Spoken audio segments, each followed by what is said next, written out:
Assalamualaikum warahmatullahi wabarakatuh. Saya Valinusika Prabowo dari kelas teori ekonomi makro D. Pembahasan yang pertama yaitu pengertian pertumbuhan ekonomi dan pembangunan ekonomi. Pertumbuhan ekonomi adalah suatu hal yang sebenarnya bersifat kuantitatif. Maksudnya yaitu adanya kenaikan dalam standar pendapatan atau tingkat produksi barang dan jasa yang dihasilkan. Sementara pembangunan ekonomi adalah suatu hal yang lebih disebut sebuah proses, yaitu suatu proses peningkatan atau kenaikan pendapatan baik dari pendapatan total maupun pendapatan per kapita. Kemudian pembahasan yang kedua yaitu apakah pendapatan per kapita bisa menjadi acuan atau cerminan kemakmuran suatu negara. Menurut saya iya, karena pada dasarnya faktor atau hal yang paling umum untuk mengukur tingkat kemakmuran suatu negara ialah pendapatan per kapita. Dan semakin besar pendapatan per kapita mengindikasikan bahwa negara tersebut semakin makmur, atau bisa dibilang dengan pendapatan per kapita tinggi membuktikan bahwa penduduk dari negara tersebut rata-rata memiliki pekerjaan yang layak, tingkat pengangguran yang rendah, kemiskinan yang rendah, dan lain-lain. Kemudian pembahasan yang ketiga, Indonesia apakah termasuk negara turun atau naik dalam pertumbuhan ekonomi? Dilansir dari kompas.com, Bank Dunia melaporkan Indonesia turun kelas menjadi negara berpenghasilan menengah ke bawah berdasarkan data pendapatan nasional bruto atau GNI (Gross National Income) per kapita pada tahun 2020. Padahal di tahun sebelumnya Indonesia telah masuk dalam kategori negara berpendapatan menengah tinggi. Artinya Indonesia hanya mampu mempertahankan posisi sebagai negara berpendapatan menengah tinggi dalam waktu 1 tahun. Dikutip dari keterangan tertulis Bank Dunia, data yang diperbarui setiap tanggal 1 Juli tersebut menunjukkan GNI per kapita Indonesia di tahun 2020 turun menjadi 3.870 dolar Amerika dari yang sebelumnya 4.050 dolar Amerika di tahun 2019 lalu. Menurut Bank Dunia, Indonesia turun kelas dari negara berpenghasilan menengah tinggi menjadi negara berpenghasilan menengah ke bawah akibat dari dampak dari pandemi COVID-19, sehingga penghasilan masyarakat pun turun tertekan lantaran kebijakan yang mengharuskan masyarakat untuk lebih banyak di rumah sebagai konsekuensi menekan angka penularan virus. Data klasifikasi kelas oleh Bank Dunia dibuat oleh lembaga internasional tersebut untuk mempertimbangkan fasilitas bantuan keuangan bagi negara. Di sisi lain, klasifikasi tersebut juga kerap kali digunakan oleh lembaga donor internasional lain. Secara umum ada 4 kategori negara yang menjadi rujukan, yakni negara berpendapatan rendah, menengah ke bawah, menengah tinggi, dan negara berpendapatan tinggi. Setiap tahun indikator dari pengklasifikasian tersebut akan berubah dan berpengaruh terhadap naik dan atau turunnya peringkat atau kategori dari setiap negara. Faktor yang mempengaruhi klasifikasi tersebut yakni pertumbuhan ekonomi, inflasi, nilai tukar, dan pertumbuhan ekonomi yang berdampak pada jumlah Gross National Income atau GNI per kapita.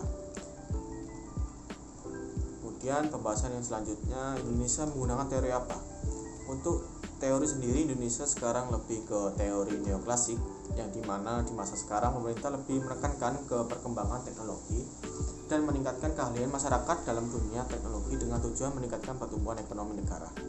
Pembahasan selanjutnya yaitu bagaimana kondisi pertanian di Indonesia.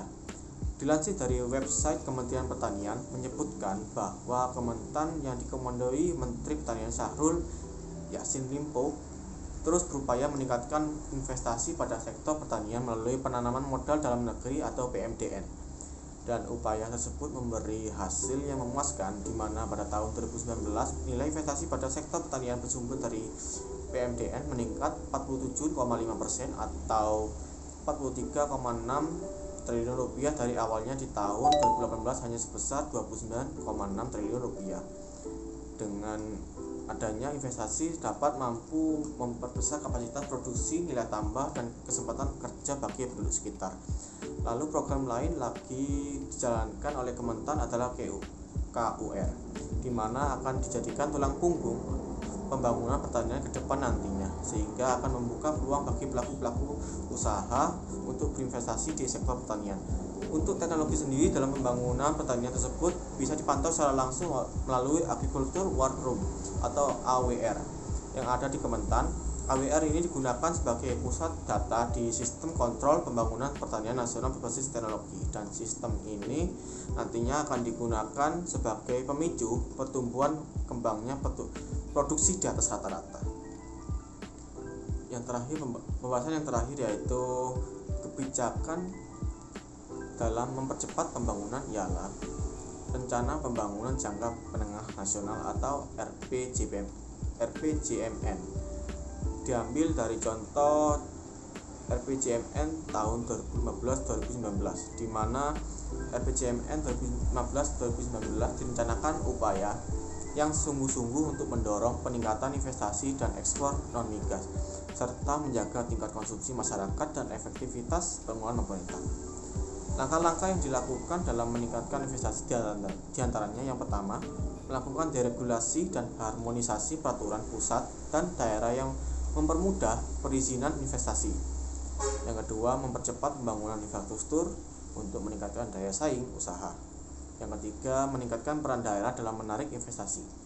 Kemudian langkah dalam meningkatkan ekspor produk non-migas diantaranya yang pertama, meningkatkan efektivitas diplomasi perdagangan. Yang kedua, meningkatkan efektivitas di market intelligence, promosi, dan asisten ekspor. Yang ketiga, mengembangkan fasilitas ekspor produksi manufaktur. Lalu untuk capaian yang telah diraih yaitu dari sisi produksi. Dari sisi produksi, sektor pertambangan dan penggalian tumbuh positif lebih tinggi pada tahun 2016 seiring dengan membaiknya harga komoditas selepas semester 2 tahun 2016 yang awalnya tahun 2015 sebesar negatif 3,42 tumbuh jadi 1,06. Kemudian target yang masih belum tercapai pada kebijakan tersebut pada sisi permintaan, pertumbuhan investasi, pembentukan modal tetap bruto atau PMTB, ekspor impor, konsumsi pemerintah dan konsumsi rumah tangga yang lebih rendah dari perkiraan RPJMN 2015 sampai 2019 yang menjadi faktor tidak tercapainya dalam pertumbuhan ekonomi. Dan salah satu penyebab pertumbuhan ekonomi dan salah satu penyebab pertumbuhan investasi yang lebih rendah dari target adalah melambatnya investasi swasta karena penurunan harga komoditas pertambangan, serta lambatnya proses pemulihan ekonomi dunia pasca kritis dan rendahnya harga komoditas di pasar internasional yang menjadi faktor utama penyebab masih negatifnya pertumbuhan ekonomi minus 2,12 di tahun 2015 dan minus 1,74 di tahun 2016. Lalu target selanjutnya yang belum tercapai yaitu dari sisi pertumbuhan sektor pertanian, kehutanan, dan perikanan yang mengalami penurunan di tahun 2016 yang disebabkan oleh gangguan cuaca El Nino, La Nina yang terjadi sepanjang tahun 2016. Kemudian di sektor selanjutnya yaitu belum tercapai juga ada pada industri pengolahan, di mana dalam RPJMN untuk mencapai target pertumbuhan ekonomi, pertumbuhan industri pengolahan perlu tumbuh lebih tinggi dibandingkan pertumbuhan ekonomi. Namun realisasinya sehingga tahun 2016 masih rendah dari pertumbuhan ekonomi karena proses industrialisasi yang belum optimal.